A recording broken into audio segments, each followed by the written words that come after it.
오늘 창세기 강의 73번째 시간입니다. 우리 성경 공부 광고를 한 번만 더 드리면 이번 주 토요일 날 시작을 합니다. 꼬리에 꼬리를 무는 신학 공부. 제가 방송을 베낀 게 아니라 제가 20년 전에 먼저 꼬리에 꼬리를 문을 먼저 했습니다. 뭐 신학 공부라 그래서 많이 굉장히 무서워하시고 너무 어려운 거 아닌가 이렇게 생각하시는 것 같은데 그렇지 않습니다. 정말 쉽고 재미있게 그렇게 접근을 하려고 하고요. 사실은 누구나 들어야 할, 누구나 꼭 알아야 할 내용들입니다. 그래서 우리 초신자부터 사실 목회자까지 모두 다 참여할 수 있는, 그래서 초신자가 들어도 재미있고 목회자가 들어도 의미 있는, 뭐 초신자도 이렇게 들어오시고 하니까 뭐 목사님들이 신청하시진 않겠지만 어쨌든 누구나 들을 수 있는 그런 내용입니다. 그래서 크게 이제 매주 토요일 날 할 텐데 한 8주 정도 하고 또 한 방학을 하고 또 8주 하고 방학하고 뭐 이런 정도 계획을 가지고 있습니다. 뭐 언제나 들어오셔도 되고요. 그래서 크게 두 부로 나눠서 1부는 교회사, 그래서 1부의 제목은 옛날이요 라고 해서 이 우리가 교회사를 알아야 성경이 이해가 됩니다. 그래서 교회에 이런 역사가 있고 나서 우리가 성경에 눈을 뜨게 되는 거죠. 예를 들면 십자군 전쟁 전과 후에 성경 해석이 다릅니다. 우리가 이 성경을 우리가 그동안 잘못 해석했구나, 교회의 역사를 통해서 알아가는 거죠. 그리고 종교 개혁 전과 후가 또 우리가 성경을 보는 눈이 달라지죠. 그래서 교회의 역사를 알다 보면 성경이 이해가 됩니다. 그래서 1부는 옛날이요, 그래서 교회사 이야기를 하고, 2부는 조직신학 이야기입니다. 그것이 알고 싶다. 성경이 알고 싶고 하나님이 알고 싶고 인간이 알고 싶고 여러 가지 또 구원이 무엇인지에 대해서 하나하나씩 이야기하는, 그래서 1, 2부로 나눠서 이렇게 성경 공부를 진행을 하려고 합니다. 그래서 대상은 우리 햇세드 교회 온 오프라인 예배를 참석하시든지 아니면 설교만 들으시든지 모든 분들이 참여가 가능하니까 우리 강 목사님에게 문자로 이메일과 성함을 남겨주시면 감사하겠습니다. 이번 주 토요일에 시작하게 되겠습니다. 자, 오늘 말씀을 함께 나눠보면 먼저 지난 이야기 복습부터 해보겠습니다. 지난 이야기는 38장에 유다가 결혼을 하죠. 가나안 여자와 결혼을 하는데 3명의 아들을 낳습니다. 첫 번째 아들 이름이 엘인데 어떤 범죄인지는 모르겠지만 범죄를 해서 하나님이 죽이십니다. 하나님이 죽이시죠. 그리고 그래서 이제 계대 결혼, 형이 아들 없이 죽으면 형수가 동생과 결혼하는 그 계대 결혼을 하게 되는데, 근데 이제 둘째 아들 오난이 그래서 형수와 결혼을 했지만 이 오난이 참 악한 사람이었습니다. 왜냐하면 그 둘 사이에 아기를 낳게 되면 누구의 애가 되는 겁니까? 자기 애가 아니라 형의 애가 되는 거예요. 그래서 유산을 뺏기게 되는 거죠. 그래서 유산을 뺏기기 싫어서 자신이 장자가 되기 위해서 임신을 피하게 되죠. 이게 하나님 보시기에 악했기 때문에 하나님이 둘째 아들 오난도 죽이십니다. 자, 근데 이제 유다는 그걸 모르죠. 그냥 다말과 결혼하는 사람이 다 자기 형제가 죽으니 이거 저 다말 때문이다. 다말 때문이다. 이렇게 생각을 해서 다말 때문에 아들이 죽는다고 생각을 해서 셋째 아들이 어른이 됐는데도 그 형수와 결혼을 시키지 않습니다. 잘못 생각하고 있는 거죠. 자, 그런데 이 다말이라는 여인은 어떻습니까? 하나님의 거룩하심과 전능하심을 체험한 거예요. 거룩하심은 뭡니까? 내 남편 둘이 다 악했는데 하나님이 그 악함을 용서하지 않으시고 둘 다 죽이시잖아요. 그러니까 거룩하심과 전능하심을 체험한 이 다말은 대단히 어떻게 보면 가능성이 0에 가까운 도전을 하죠. 과부의 옷을 벗어 던지고 이제 유다가 지나갈 때 창녀처럼 분장을 하고 앉아 있다가 유다와 밤을 보내게 되는데, 유다가 그 여인을 만나서 데리고 갈 가능성, 그리고 하룻밤 만나서 임신할 가능성을 따져보면 거의 0에 가까운 이 가능성인데 그 일을 행합니다.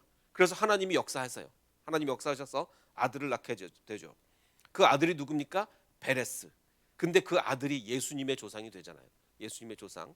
자, 이게 정말 놀라운 일인데 이게 이제 지난 이야기입니다. 오늘 다시 한번 이야기를 펼쳐가면 계속해서 제가 여러 번 말씀드렸지만 고린도전서 13장은 사랑장, 마태복음 13장 뭐라고 그랬죠? 기억나십니까? 마태복음 13장 천국장 아니고 천국장, 천국은 마치. 그 다음에 창세기 32장 기억나십니까? 창세기 32장 야곱이 이제 에서 만나기 전에 천사를 만나서 얼굴장, 분이엘 얼굴장이죠. 그 다음에 창세기 34장 기억나십니까? 범죄장이었죠. 그 디나가 성폭행을 당하고 뭐 살인과 약탈 뭐 온갖 것들이 일어나는 이 범죄장. 자, 그다음에 35장 기억나십니까? 죽음장이었습니다. 유모의 죽음, 라헬의 죽음, 이삭의 죽음, 죽음장이었고, 자, 그러면 이제 37장부터 39장까지 이어지는 이 장은 무슨 장이냐? 뭐 이것도 제가 붙인 이름입니다만 무슨 장이냐? 옷장이다. 집에 가면 있는 옷장이 아니고 옷을 얘기해요. 옷을. 37장부터 39장까지는 그렇게 옷을 가지고 얘기합니다. 먼저 37장을 보면 우리가 잘 아는 대로 그 요셉의 명품 옷이 일으킨 비극이죠. 명품 옷. 물론 번역은 채색 옷이라고 했지만 뭐 아무래도 색깔에 대한 이야기는 없지만 어쨌든 뭐 화려한 옷. 예. 요셉을 그 아버지가 요셉만 그렇게 사랑했어요. 그래서 요셉을 더 사랑함으로 채색 옷을 지었더니, 그래서 그 형들이 요셉의 옷, 곧 그가 입은 채색 옷, 그 옷이 얼마나 스트레스를 받았는지 옷을 두 번이나 강조해요. 요셉의 옷, 곧 그가 입은 채색 옷을 벗겼다. 자, 그래서 죽일라 그랬는데 누가 만류합니까? 루벤, 제일 큰 아들 루벤이 야 죽이지 말자, 아버지한테 돌려보내자. 루벤이 말렸는데 루벤이 잠깐 자리를 비운 사이, 어디를 갔다 왔는지 모릅니다. 잠깐 자리를 비운 사이 다른 형제들이 요셉을 저 구덩이 속에 던져버렸잖아요. 그리고 이제 팔아버렸잖아요. 그래서 돌아와 본즉 거기에 요셉이 없는지라. 그래서 루벤이 옷을 찢습니다. 옷을 찢어요. 계속 옷에 대한 얘기가 나와요.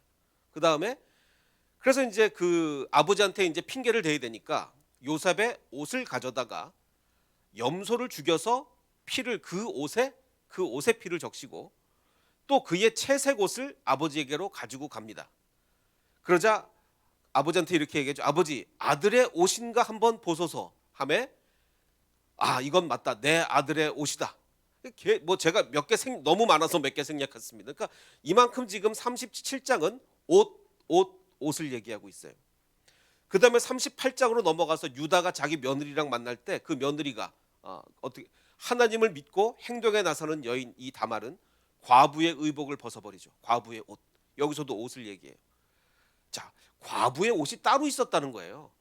얼마나 여성의 인권이 바닥이고 더군다나 과부를 그렇게 멸시하고 괴롭혔는지 과부의 옷이 따로 있을 정도니 얼마나 이 과부가 힘들었겠습니까? 그러니까 과부의 의복을 벗고 그 성문에 앉아 있었어요. 자, 그다음에 이제 39장으로 가면 우리가 너무나 잘 아는 사건이 요셉이 이제 보디발의 집에 팔려갔는데 누명을 쓰죠. 어떻게 옷 때문에 그 보디발의 아내가 요셉의 옷을 잡고 이르되 나와 동침하자. 그러자 요셉이 자기의 옷을 버려두고 바깥으로 나가. 여기서 옷은 무슨 옷입니까? 그 화려한 옷이 아니라 명품 구찌가 아니라 뭐죠? 노예의 옷이요. 노예 옷. 자기 옷을 버려두고 밖으로 나가매 그 여인이 그의 옷을 버려두고 요셉이 옷을 버려두고 나감을 보고 사람들한테 이렇게 얘기하죠. 야, 그 요셉이 옷을 내게 버려두고 도망갔다. 나를 덮치려고 그러다가 이 아주 나쁜 사람이다 라고 얘기하면서 그의 옷을 곁에 두고 자기 주인이 보디발이 돌아오기를 기다리죠. 그러면서 이렇게 얘기합니다. 보디발이 돌아오자 요셉이 옷을 버려두고 도망하네. 그러니까 지금 37장부터 39장은요 계속 옷 얘기를 한 거예요. 계속 옷 얘기. 옷장이죠. 옷장입니다. 예. 자, 그래서 이거를 좀 얘기를 해보면 구조를 보면 채색 옷으로 곤경을 당한 요셉, 37장에서 채색 옷으로 곤경을 당한 요셉이고 39장에서는 노예의 옷으로 다시 곤경에 처합니다. 그 옷을 뺏겨가지고 누명을 쓰고 다시 옷 때문에 곤경을 당해요. 자, 그런데 그 사이에 뭐가 들어가느냐? 그 사이에 장자 루벤은 자기 옷을 찢고 유다가 억압했던, 정말 억울하게 그 멸시를 당했던 유다가 억압했던 며느리는 과부의 옷을 벗습니다. 자, 그러면 그건 분명히 성경이 의도가 있는 거예요. 그냥 쭉 이야기를 가는 게 그냥 이 사건, A 사건, B 사건, C 사건을 그냥 의미 없이 나열하는 게 아니라 분명히 어떤 의도를 가지고 서로 엮는 겁니다. 하나로 묶어서 이 사건을 얘기하려고 하는 거예요. 그래서 옷이라는 주제로 일관성 있게 나가는 거죠. 그러면 성경은 왜 이런 사건들을 왜 연결을 시키려고 할까? 각각 별개의 사건이 아닌 하나로 해석해야 된다고 얘기를 우리한테 암시해주고 있는 겁니다. 그 이유는 뭐냐? 창세기의 핵심 주제는 뭐 여러 가지 핵심 주제가 있지만 가장 큰 핵심 주제는 뭐니 뭐니 해도 선택입니다. 누가 선택을 받을 거냐. 이 창세기의 가장 큰 핵심 주제예요. 이 선택은 아브라함 전과 후가 나눠지죠. Before 아브라함, After 아브라함으로 나눠집니다. 비포는 아브라함 이전에는 어떻게 선택을 받습니까? 의로운 거죠. 노아는 의로웠기 때문에 선택을 받은 거예요. 의로워서. 그런데 애프터 아브라함은 어떻게 됩니까? 의롭거나 아니거나 완전히 하나님의 주권인 거예요. 하나님의 주권으로 선택을 받은 거예요. 자, 그런데 그러면 이제 아브라함의 자녀는 다 선택을 받았느냐? 그게 아니죠. 아브라함의 자녀 중에서 이스마엘과 이삭 중에서 누가 언약의 백성이 됩니까? 이삭만 언약의 백성이 되는 거예요. 여기서 또 갈라지는 거예요. 언약의 백성인 자와 아닌 자. 또 그럼 이삭의 자녀는 또 다 언약의 백성이 되냐? 아니죠. 에서와 야곱 중에 야곱만 언약의 백성으로 선택을 받는 거죠. 여기서 또 갈라지는 겁니다. 자, 그런데 야곱의 12아들은 이제는 12아들 모두가 언약의 백성이 되는 겁니다. 이제는 뭐 누구는 선택받고 누구는 아니고가 없어요. 모두 다 이스라엘 백성이 되는 거예요. 자, 그래서 이제 애프터 야곱은 이제 또 달라지는 겁니다. 애프터 야곱은 비포 야곱은 둘 중에서 계속 갈라지는 거야. 언약의 백성 아닌 자 갈라지다가 애프터 야곱은 다 언약의 백성이 되는 거예요. 자, 그런데 이제 또 창세기는 아직 창세기 안 끝났잖아요. 창세기 50장 가야 끝납니다. 그럼 창세기 남은 기간 동안은 또 뭘 얘기하느냐? 어느 지파가 구원 사역, 하나님의 구원 사역의 주도권을 가질 것이냐? 어느 지파가 주도권을 가지고 하나님의 구원 사역을 이끌어 나갈 것이냐? 이게 창세기 남은 이야기예요. 그럴 뿐만 아니라 계속 구약 성경 출애굽기 민수기 계속 나갑니다. 자, 어떤 지파가 구원 사역의 주도권을 가지게 됩니까? 지금 야곱의 12아들을 보면 뭐 제일 첫 번째 아들 루우벤부터 막내 아들 베냐민까지 1번부터 12번까지 이렇게 있는데, 자, 원래 이제 고대 사회니까 당연히 누가 주도권을 가져야 됩니까? 당연히 제일 큰 아들이 당연히 주도권을 가져야 돼요. 그래서 루우벤이 주도권을 가져야 됩니다. 자, 그런데 루우벤은 곧 이 주도권에서 아웃이 됩니다. 왜 아웃이 되죠? 지금 창세기 지금 이 이야기가 누가 주도권 잡냐 계속 나오는. 왜 아웃이 되냐? 35장에 아버지의 첫 비라와 동침하면서 장자의 축복을 상실해요. 주도권 아웃입니다. 루우벤은. 이게 35장의 이야기예요. 그런데 그 34장, 그러면 이제 루우벤이 아웃됐으니까 1번이 아웃됐으니까 그 다음에는 누가 돼야 돼요? 그 다음에 2번 또 아니면 3번 이렇게 가야 되는데, 자, 34장에서는 두 명이 동시에 아웃됩니다. 34장이 그 디나가 성폭행을 당한 후에 이 두 아들이 시므온과 레위가 세겜 사람들을 야 니네 할례 받아 라고 속이고서 살해를 하죠. 정말 잔인하게 살해를 하고 그 할례라는 것을 통해서 속입니다. 그래서 둘 다 아웃이 돼요.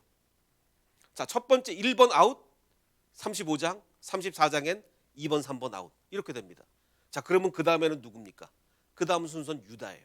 유다인데, 자, 유다는 우리가 알듯이 이제 최종적으로 유다가 선택이 됩니다. 그래서 하나님의 구원 사역의 주도권을 유다 지파가 가지게 되고 결국은 예수님도 유다 지파에서 나오죠. 그리고 사실 지금 이스라엘의 12지파 중에 어느 지파만 남았습니까? 지금 우리 이스라엘 사람들을 뭐라고 부르죠? 유대인, 주위시라고 부르죠. 유대인이란 얘기는 유다 지파 사람이란 얘기예요.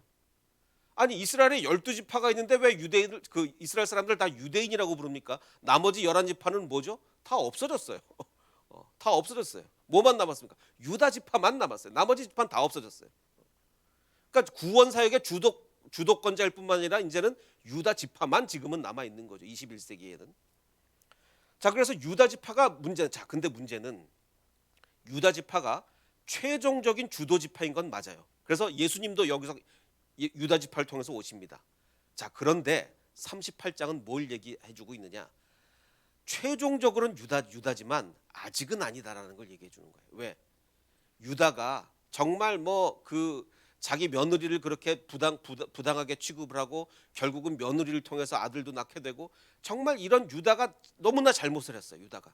그래서 이 유다의 잘못을 부각시킴으로 최종적으로는 유다 지파지만 아직은 아니다라고 얘기하는 게 38장인 거예요.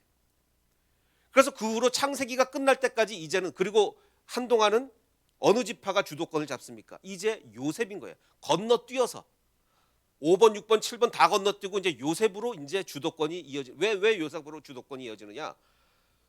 애굽의 총리가 되면서 가족을 살리잖아요. 이게 창세기 39장 이후의 이야기예요.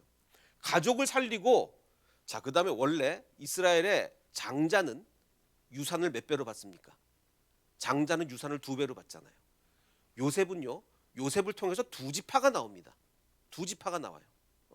므낫세와 에브라임 두 지파가 나와요. 그래서 두 지파를 얻게 됨으로써 실질적인 장자가 요셉이 되는 거예요. 실질적인 장자가. 근데 영원하지 않죠. 결국은 다시 유다가 치고 나가니까. 그래서 이 요셉이 당분간 이 이스라엘의 표면적 리더가 된다는 것을 창세기는 이야기해주고 있는 거예요. 그래서 창세기 38장, 제가 지난주에 말씀드렸듯이 목사님들이 너무 설교하기 부담스러워요. 너무 참 민망해서 설교하기 부담스러운 장이에요. 매우 민망한 본문이지만 성경 전체의 맥락을 이해하는데 굉장히 중요한 본문이라는 얘기죠. 왜냐하면 지금 요셉 얘기를 하다가 끊어졌어요. 37장에서 요셉이 팔려가요. 미디안 사람들은 그를 보디발한테 팔았다가 37장의 마지막이고, 한 장 건너뛰어서 39장의 처음은 보디발이 요셉을 샀다 해서 39장 이어지는데, 갑자기 38장에서 유다 이야기, 민망한 얘기가 나오잖아요. 근데 이 민망한 이야기가 우리한테 뭘 얘기해 주고 있는 겁니까?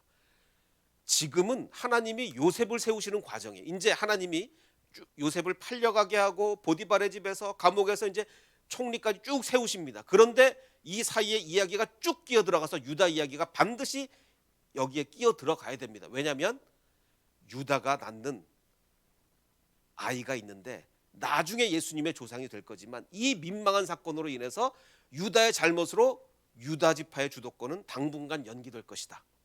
요셉을 세우는 과정에서 요셉이, 하나님이 38장, 39장, 40장 계속 요셉을 세우시고 계신데 유다 이야기가 쭉 들어가면서, 그런데 유다는 이 일로 한동안 주도권을 잡지 못할 것이다를 우리한테 얘기해 주고 있는 것이죠. 그러니까 창세기 38장은 민망한 본문이지만 성경 전체를 이해하는데 굉장히 중요한 흐름을 우리한테 제공해 주고 있다는 것이죠. 자, 그러면 이제 그 유다 지파가 최종적인 주도권, 다윗이 왕이 되고 예수님이 그 다윗을 통해서 후손으로 나시고, 그러기 전까지 그러면 요셉 지파가 계속 이끌어가느냐? 그렇지 않습니다.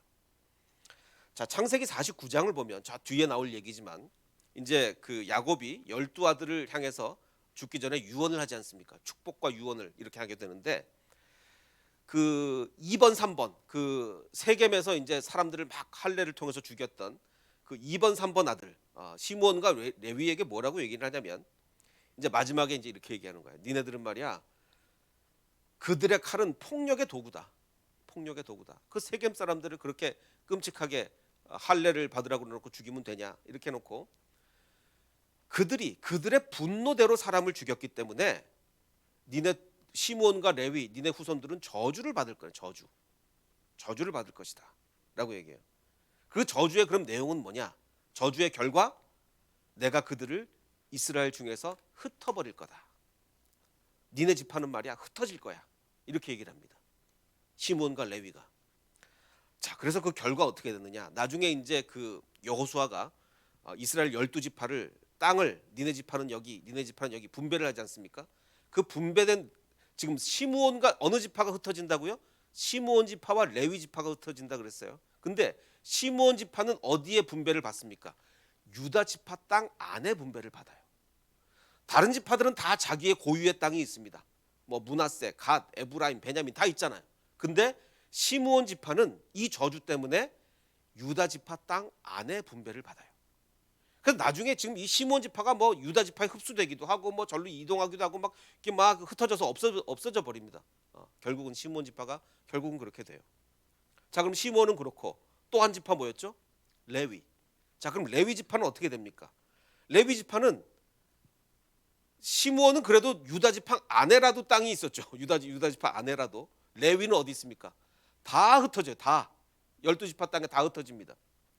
자, 그러면 레위 지파가 12지파 땅에 흩어져 사는 것은 정말 저주냐? 정말 저주냐? 저주를 받아서 흩어질 것이다 라고 했는데 정말 저주냐? 우리가 잘 아는 대로 출애굽기에 보면 이제 그 모세가 십계명 받으러 올라간 사이에 이스라엘 백성이 밑에서 뭐 합니까? 금송아지 섬기잖아요. 금송아지 섬기면서 막 우상한테 절하고 막 난리가 납니다. 그러자 이제 하나님이 진노하셔서 이제 모세가 내려왔습니다. 모세가 내려와서 이제 이렇게 얘기합니다. 누구든지 여호와의 편에 서 있는 자는 내게로 나와라. 이렇게 얘기를 합니다. 누구든지 여호와 편에 서 있는 자가 누구냐? 지금 전부 다 우상 숭배하고 있는데, 전부 다 금송아지 섬기고 있는데, 여호와 편에 선 자는 누구냐? 나와라. 그러자 누가 나옵니까? 레위 자손이 나와요. 레위 자손이. 그러자 이제 모세가 이렇게 얘기합니다. 너희는 각각 허리에 칼을 차라. 칼을 차라. 그리고 그 형제를, 자기의 친구, 왜냐면 지금 이스라엘 지파 뭐 서로 다 뭐 한 집 건너 아는 사이고 이러기 때문에 우상한테 절한 사람 다 죽이려면 형제도 죽여야 되고 친구도 죽여야 되고 이웃도 죽여야 되는 거예요. 그런데 형제를, 친구를, 이웃을 죽여라, 이렇게 얘기합니다. 물론 지금 이것이 21세기 사고 방식으로는 이건 범죄죠. 아무리 이 사람들이 죄를 졌다고 해서 뭐 친구 죽이고 형제, 이거 다 범죄인데, 그건 21세기 얘기고, 이건 지금 뭐 출애굽기, 지금으로부터 뭐 3천, 거의 뭐 500년 전 이야기니까 얘기가 완전히 다르죠. 자, 그러면 지금 레위 자손은 하나님께 헌신한 거예요. 헌신한, 정말 어려운, 정말 죽이기 쉽겠습니까? 자기 형제를, 친구를, 가족을 죽이기 쉽겠어요? 28절에, 그래서 28절에 레위 자손이 모세의 말대로 행하매 이날의 백성 중에 3천 명 가량이 죽었는데, 그러자 모세가 이렇게 얘기합니다. 너희가 오늘 여호와께 헌신하였다. 정말 여호와께, 레위 지파가 헌신했다. 레위 지파가. 그래서 그가 오늘 너에게, 하나님께서 너희에게 복을 내리시리라라고 합니다. 축복을 내리실 거다. 자, 그 전에 레위 지파는 저주받은 지파였어요. 니네 세겜에서 그렇게 할 수가 있어? 하나님이 저주를 하셨습니다. 온 이스라엘 땅에 너희들은 흩어져 살게 될 거야. 흩어짐을, 저주를 받았습니다. 자, 그런데 이제는 다시 이렇게 헌신함으로써 복을 받는 사람으로 바뀌어요. 자, 그래서 이제 지금 주도권, 어느 지파가 주도권을 가지냐가 문제인데, 이 축복으로 인해서 레위 지파는 제사장 지파가 됩니다. 이 축복으로 인해서 제사장 지파가 되는 거예요. 제사장 지파는 뭡니까? 영적인 리더예요. 그래서 제사장 지파가 되어 이스라엘을 영적으로 이끌어가는 지파가 됩니다. 자, 근데 정말 이게 놀라운 거죠. 왜냐하면 원래 흩어지는 건 뭐였죠? 심판의 결과였어요. 심판.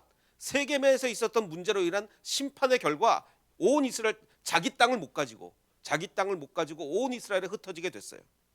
자, 그런데 그렇다고 그러면 이제 나중까지, 그러면 니네 이제 모여 살아도 된다, 안 흩어져도 된다, 그건 아니에요.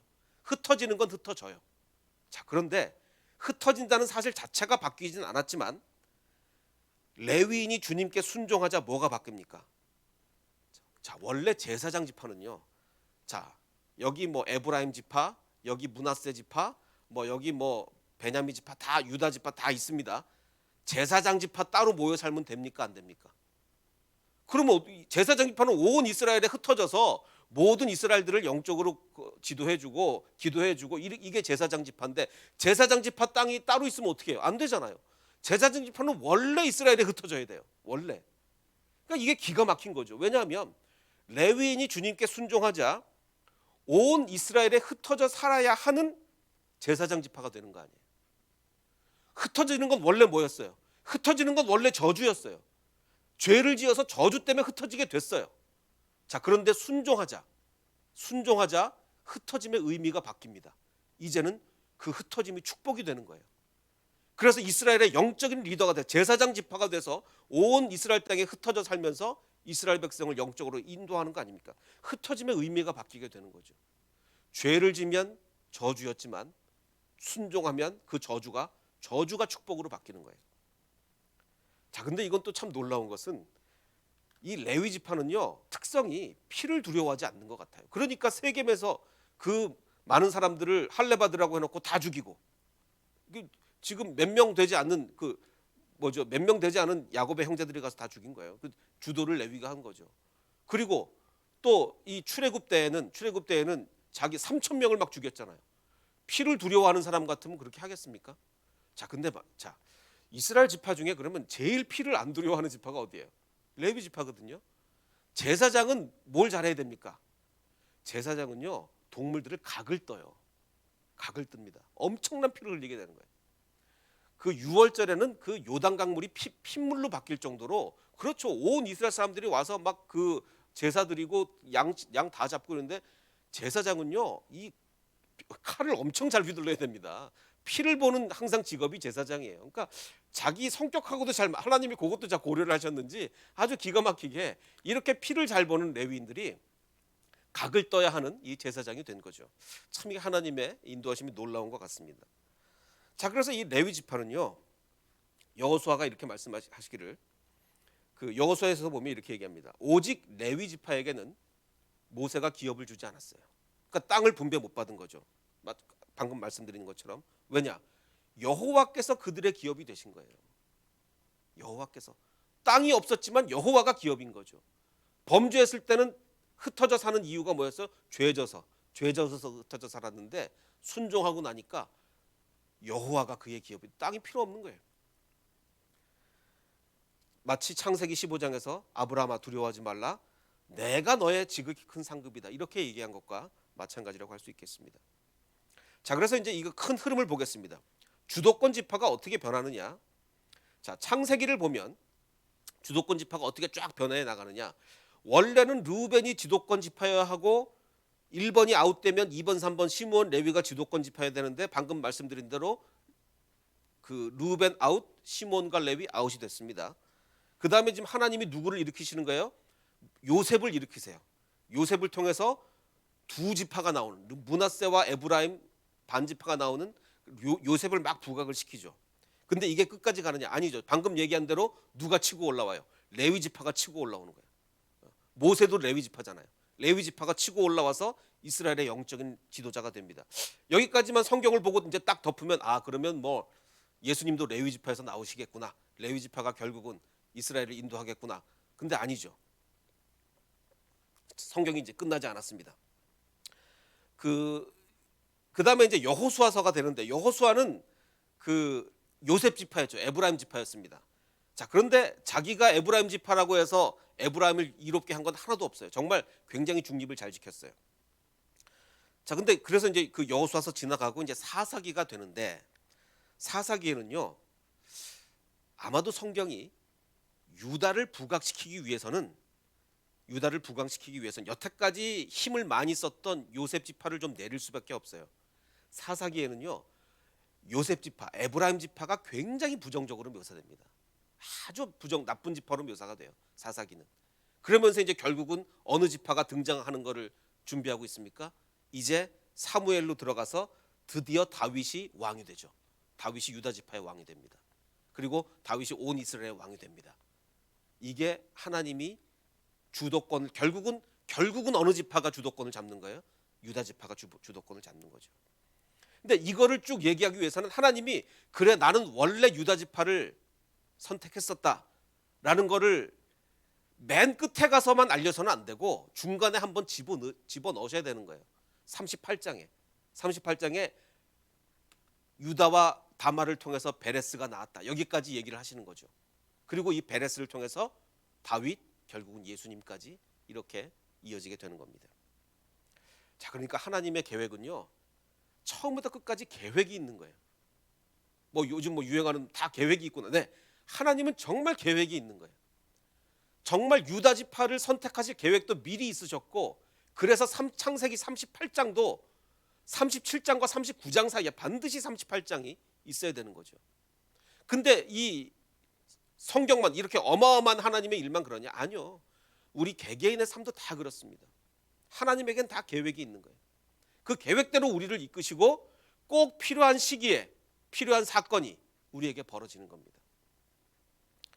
제가 여러 번 말씀드렸지만 제가 1992년에 복음성가 경연대회를 나갔었는데 제가 절대로 잊어버릴 수 없는 팀, 우리 하늘군대가 이때 나왔었습니다.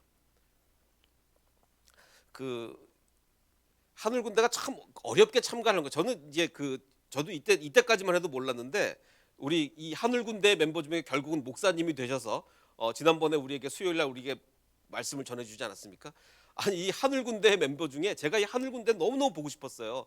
정말 제가 너무너무 사랑하는 팀이었고 하늘군대 멤버를 어떻게 한 명이라도 좀 봤으면 좋겠다 늘 생각하고 있었는데, 이분 중에 한 분이 목사님이 되셔 우리 우리 교회가 속해 있는 이 아가페 지방의 목사님으로 가입을 하셨잖아요. 이거 얼마나 반가웠는지 모르겠어요. 그래서 수요예배 설교를 보셨는데 나중에 설교 꼭 들어보십시오. 제가 너무너무 은혜를 받았어요. 근데 제가 몰랐던 사실은 이 하늘 군대가 그 예선 이제 1차, 2차, 3차 예선까지 하고 막 합숙도 하고 뭐 굉장히 그때 그 과정이 굉장히 복잡했는데 갑자기 이제 예선 통과하고 다 했는데 그 쓰리스타가 그 군 불교 협회 회장님이시 쓰리스타가 못 나가게 했잖아요. 못 나가게. 그래가지고 그때 저희 다른 참가 그 12팀이었는데 다른 11팀들이 얼마나 기도했는지 몰라요. 이 하늘 군대 좀 꼭 좀 우리 참가하게 해달라고.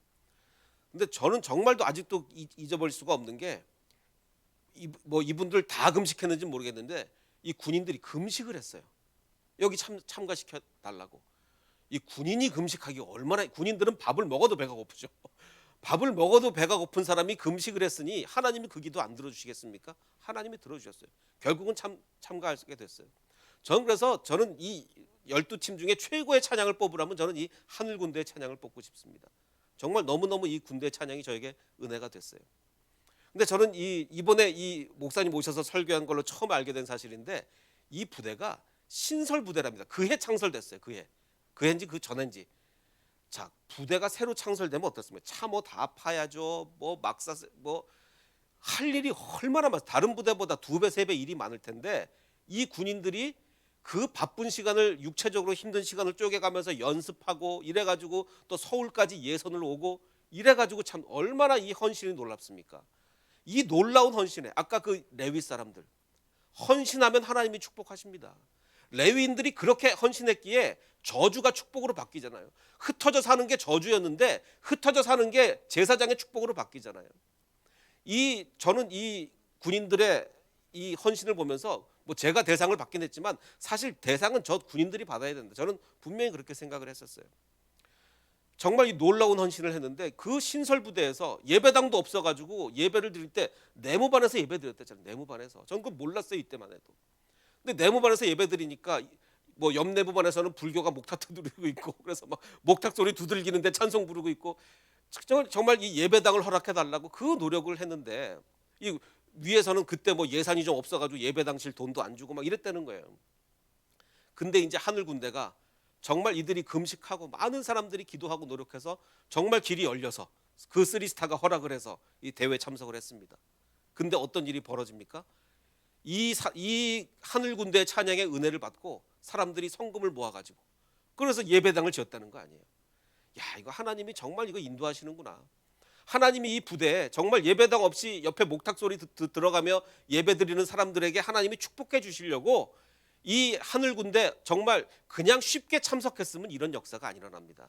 그냥 뭐 부대장이 그래 내가 모든 거 서포트 해줄게 편안하게 참석하고 와라 이랬으면 이런 역사 안 일어나요. 정말 못 나가게 해가지고 이 사람들이 군인들이 금식하고 이랬기 때문에 그런 역사 일어나는 거 아니에요. 거기 다 감동받아 가지고 정말 이 성금이 모이고 예배당도 지을 수 있게 되고 이렇게 되는 거 아니겠습니까? 하나님이 그렇게 인도하시는 겁니다. 하나님이요 유다 민족 큰 지파 간의 일도 계획하실 뿐만 아니라 하나님의 계획은요 한 부대도 계획하시고 이 하늘 군대라는 팀도 계획을 하시고 우리 각자 인생도 다 계획하시는 겁니다. 우리 인생의 길도 하나님이 정하신 대로 가는 거예요. 하나님이 정하신 길대로 가지 우리가 그걸 거부할 수 없습니다. 우리가 거부한다고 우리가 안 죽을 수 있겠습니까? 제가 지난주 설교를 이게 좀 굉장히 횡설수설을 했습니다. 그럴 수밖에 없었던 게 저희 아버지 치매가 있으신 아버지를 모시고 있는데 그래서 이제 그 예배 이제 제가 마지막으로 이제 그 예배당 안에 들어오기 전에 주일날 아버지 계신 방에 이제 CCTV를 달아놨어요. 근데 아버지가 예배 드리기 11시 반에 10시 반에 그냥 혼자 나가신 거예요. 혼자 나가시면 못 들어오시거든요. 들어오시는 방법을 몰라가지고 혼자 나가신 거예요. 10시 반에 저 예배 들어와야 되는데 그래서 경찰에 전화를 했습니다. 경찰에 전화를 해가지고 아버지 좀 찾아달라. 그래서 당연히 마침 경찰이 금방 출동을 해서 예배실 제가 설교하러 들어오기 직전에 아버지 찾았다는 얘기까지 듣고 제가 설교 시간에 올라왔습니다. 그러니까 뭐 설교가 안 되는 거예요. 막 뭐 횡설수설. 제가 지난주 설교 보니까 이게 안 되겠더라고요. 막 그리심산도 생각이 안 나가지고 막 설교 시간에 버벅거리고. 결국은 이제 그 아버지 이제 요양원으로 이제 잘 모셨습니다. 이제는 좀 안정을 많이 찾으셨고 이렇게 하셨는데 우리는 결국 그 정해진 길로 노쇠의 길로 그리고 결국은 하나님의 품에 가는 길로 누구나 다 인생의 길은 정해져 있습니다. 어느 누구도 그걸 막을 수가 없죠. 하나님이 정하신 길을 가는 겁니다. 결국은 늙어서 흙으로 돌아가는 것만 그것만 정해졌을까요? 아니요. 하나님은 우리에게 흙으로 돌아가는 것도 정하셨을 뿐만 아니라 우리에게 많은 것을 정하셨습니다. 근데 그 정한 것이 저주를 받았다고 저주로 끝나느냐? 절대로 그렇지 않죠. 레위지파를 보십시오. 흩어져 사는 저주가 순종을 했더니 흩어지는 것은 하나도 변함이 없지만 흩어져서 제사장이 되는 놀라운 축복으로 바뀌지 않습니까? 하나님이 정하신 길을 가는 우리지만 그 가는 길에서 저주가 축복으로도 바뀔 수 있다는 것이죠. 우리가 순종하면 그렇게 된다는 것입니다. 아까 우리가 불렀던 찬양이 있습니다. 하나님 말씀에 운명을 거는 자. 하나님 말씀은 우리의 길을 예언하는 겁니다. 말씀 한마디 한마디가 예언입니다. 우리의 삶을 예언한 거예요.